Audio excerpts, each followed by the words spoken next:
Our retro review for today is from the original series, Is There No Truth in Beauty, after this.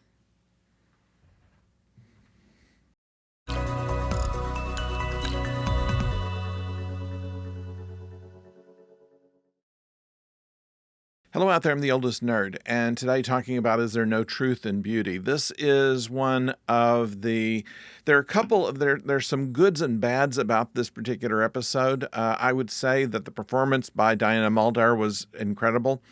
She had been another character before on the show, and yet came back as a different one, and you don't think about the other character she played. And kind of the same as she played Dr. Pulaski in Next Generation. Has a way of playing blindness, not to let people know she's blind kind of thing, which is a nice subtlety through this. Then, of course, we have another character by the name of Larry Marovic, who was an engineer who was one of the designers of the Enterprise, someone that Scotty looked up to. He is only there to be kind of a love interest to Miranda Jones. While we would say it's kind of a dead-end episode because something happens to Spock and we got to see if Spock makes it, we know that's going to happen. But the journey there is quite good. Now, I have to say that there are the usual sexist references with Dr. Jones.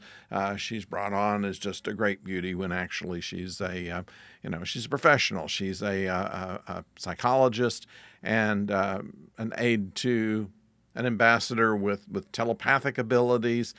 She's got a lot on her resume. She is jealous, though, and that is something that causes some of the conflict with her and Spock. And but I have to say that her performance was flawless. Leonard Nimoy's performance also as the mind-melded Medusan and Spock was spot on. And generally speaking, there weren't any cringeworthy elements in the episode, really. Interesting little entry into this was Spock's medal, the IDIC, which they mention and explain before the end of the episode.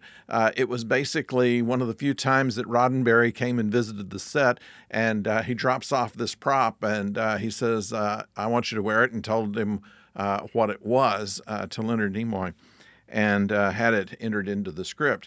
And basically what it was for, this was at a time when they were doing yet another Save Star Trek campaign, and he was using that to be something that was able to be merchandised.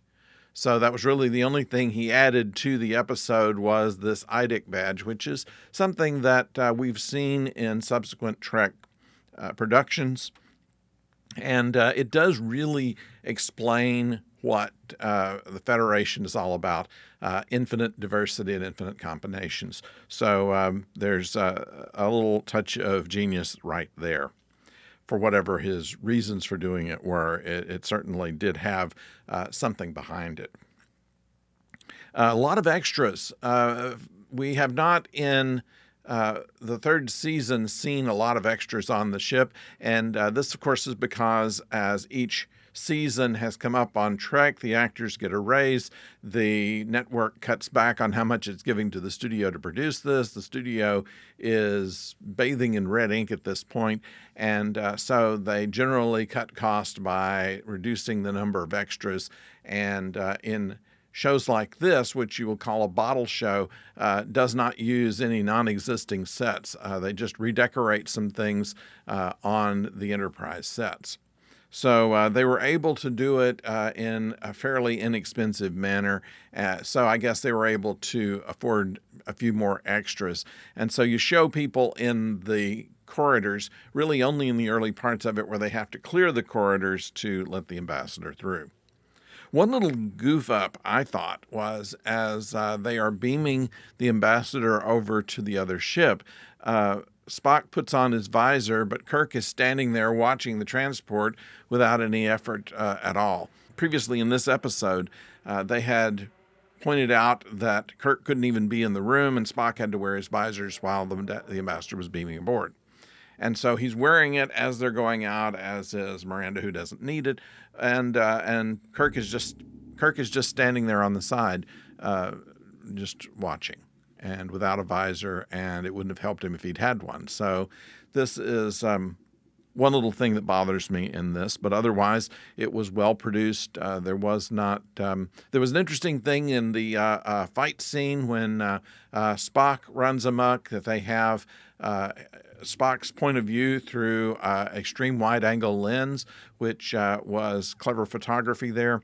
And finally, the captain knows that he can grab a security guy's phaser and stun somebody who's going crazy rather than let them go and break everything, which we've seen in previous episodes. So this was a well-done episode, and other than the sexist elements, which I guess is just part of 60s television, I thought that it was a good entry.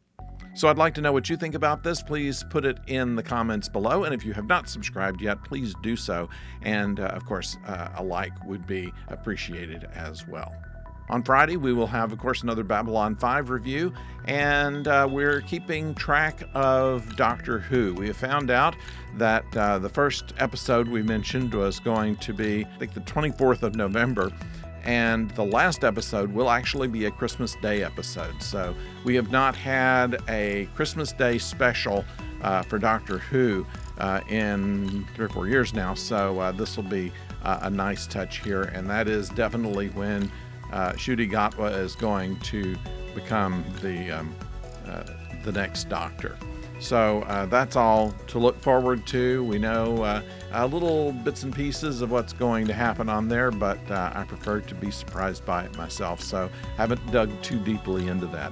Nevertheless, we hope that you will stay with us as we continue to watch these things and update you as we can. So until next time, don't go far.